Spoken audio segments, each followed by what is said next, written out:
What's going on, everyone? Welcome to Glitched, from Overwatch's esports league that is both growing and failing to a slew of free games for the next month. We've got you covered with all the gaming news from this past week. I'm Francisco Lozano. The critically acclaimed indie side-scroller Limbo and Inside are finally getting a physical release. The $30 combo pack will come out September 12th for the PS4 and Xbox One. Both of these games are well known for their art styles, and 2016's Inside took home plenty of Game of the Year awards. For a limited time, the physical copies will come with a poster and an art card. Also available for a limited time are the free games that the PlayStation Plus and Xbox Gold members will receive for the month of July. If you paid for the subscription, you'll be getting Until Dawn and Telltale's Game of Thrones on the PS4. For the PS3, you can download Tokyo Jungle and Darkstalkers Resurrection.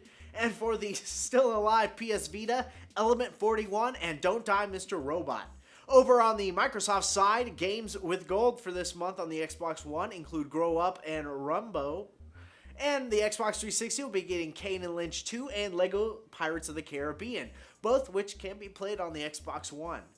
And now even more freebies. A while back, Sega stated that they're interested in returning to the past franchises in their catalog and giving them another chance. It seems like the way they're going to determine which games still have a following are by releasing literally every single game they've ever made for free on the Android and iOS stores. All the games will be free with ads, but ads can be removed for a $2 fee. This is probably the smartest thing Sega's done in years. If everything is free, only the games people want will be played. The first wave of games to be released include Altered Beasts, Comic Zone, Kid Chameleon, Phantasy Star 2, and Sonic the Hedgehog. Sega says once the first batch is out, we can expect a new group every 2 weeks. Maybe if you get burnt out on all those Sega games in a few months, you'll want to start binging SNES games. Well, once the SNES Classic comes out on September 29th, you'll be able to do just that. We talked about the games that will be on the Classic in this week's editorial, but we also wanted to mention that Japan will be getting a different design and library. The Japanese SNES Classic will look like the Super Famicom with gray buttons and more rounded edges, while the Super Famicom Classic will not include Earthbound, Kirby's Dream Course, Super Castlevania 4, or Super Punch-Out.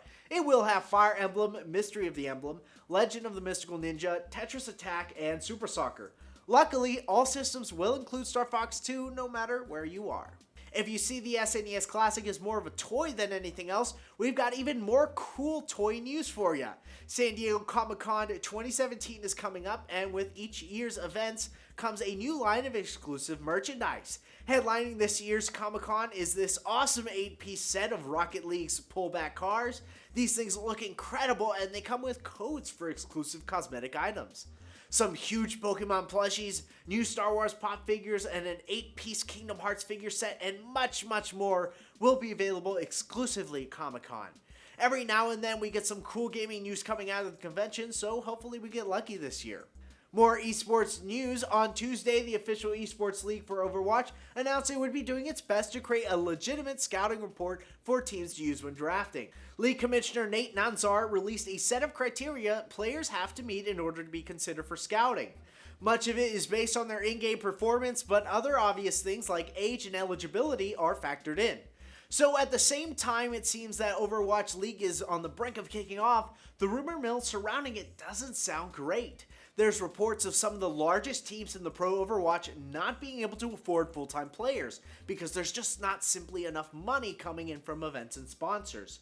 Many pro players are having to return to full-time streaming, even though viewership of Overwatch on Twitch is on a downward trend, and some team owners are criticizing Blizzard's premature announcement of the Overwatch League without having events and sponsors locked down because it seems to be discouraging independent gaming events from spending resources on the game. But hey, it seems like Blizzard is optimistic, so we'll see where it goes from here.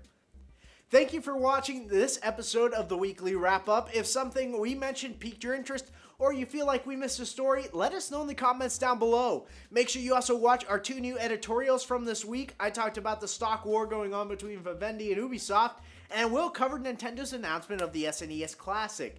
Thanks again for watching, and make sure to like and subscribe to stay up to date with all your gaming news. This was Glitched, and we'll see you next time. And The original director and leading designer Fumito Oyada would not be involved in the process. Oh my god. Does this unit have a soul?